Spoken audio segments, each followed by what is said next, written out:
Koel Chakravarti? Fine. She is around and she will be presenting a clinical profile and outcome of secondary IOL implantation in a tertiary institute in Eastern India.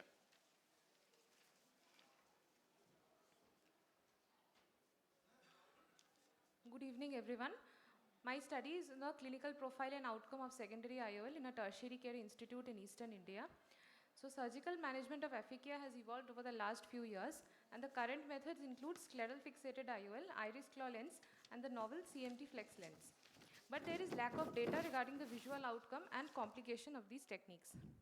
We conducted a prospective observational study, which was single-center based. The patients with unilateral aphakia were included, and they underwent secondary IOL implantation between January to December 2023. The patients were followed up for 6 months, and statistical analysis was done using SPSS version 23. The parameters analyzed were visual acuity, intraocular pressure, anterior chamber reaction, central macular thickness, and the post-op complications.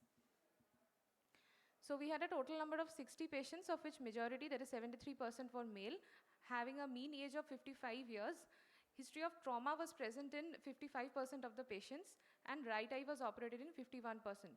Most common comorbidities present in the study cohort was hypertension, followed by type 2 diabetes. The most common lens that was used in our cohort was SFIOL in 63% patients, followed by iris claw in 25% and CMT flex lens in 12%. Coming to the baseline characteristics, the most common comorbidity was type 2 diabetes, which showed a statistically significant difference between the SFIOL and the iris claw group, and a history of trauma was also significant between the two groups. So when we plotted the change in visual acuity over time, it showed a statistically significant difference over a period of 6 months, with the most drastic change in the first 7 days. Between the two lens categories, the difference was also statistically significant. Now, the IOP and the CMT on post-operative follow-up did not show any statistically significant difference between the SFIOL and the iris claw groups. Coming to the post-op complication, which was seen in 30 patients, the most common was cystoid macular edema in 43% of the patients, followed by epiretinal membrane in 17%, hyphema in 13%, foveal atrophy in 10%, IOL dislocation, posterior IOL tilt, and retinal detachment were the minor complications. So when comparing between the two groups, SFIOL versus iris claw, there was a statistically significant difference, the SFIOL group having the more complications. AC flare more than equal to 1 was seen in the iris claw group on POD1 with no significant difference on follow-up. And none of our patients had severe iridocyclitis, which was defined as AC flare more than equal to 3. When we adjusted for the history of trauma, the rate of complication was higher in the SFIOL patients who had the history, which is statistically significant. But for the iris claw patients, after adjusting for trauma, the difference was not significant. So cystoid macular edema was the most common complication, which was seen in 21.7% of our patients. But between the two lens groups, it was not significant.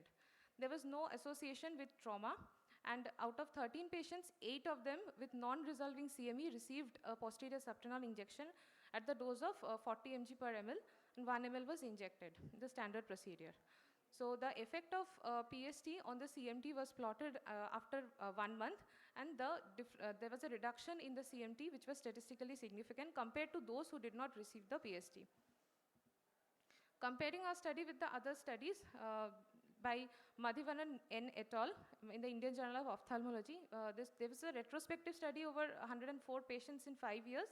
They showed a better visual acuity in SFIOL group at 1 month, but it was similar in both the groups at 1 year. But they had a most incidence of post-operative iritis and IOP spikes in the iris claw group. And the most common complication they encountered was transient hypotony, which was not there in our study. Coming to the other similar study by Navya C. et al., they also analyzed SFIOL versus iris claw group, and they showed a drastic improvement in the visual acuity at the end of 6 months. And the most common complication they encountered was striate keratopathy and pupillary ovalization. So in our study, we see that visual outcome and intraocular pressure variations were similar between the two lens categories, but the complication rate was higher in the SFIOL group who had a history of trauma. CME was the most common complication with significant reduction after PST.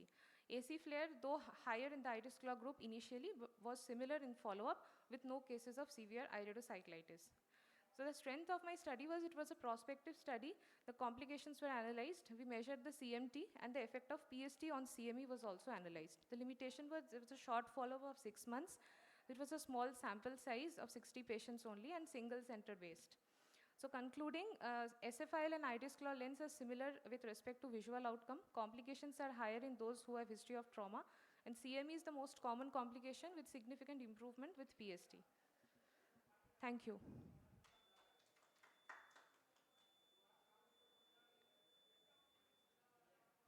Good presentation. I was just wondering, was the, maybe I missed it, was the case selection randomized on who was undergoing iris claw and who was undergoing scleral fixated lenses?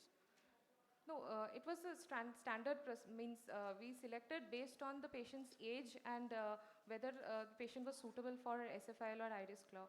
And a few patients who could afford the CMT flex, we had put in those.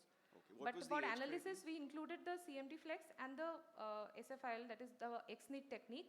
We included them together in the SFIL group for analysis. And what was the age criteria that was followed for choosing between iris claw and scleral fixated? It's usually the younger patients, they were put SFIL and elderly iris claw.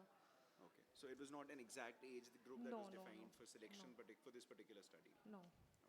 So that means the type of IOL, what IOL you are about to present was decided on the table itself? Or had you pre-planned it? We All did these a were- secondary procedure. All these were aphakic patients? Yeah. They were all aphakic patients.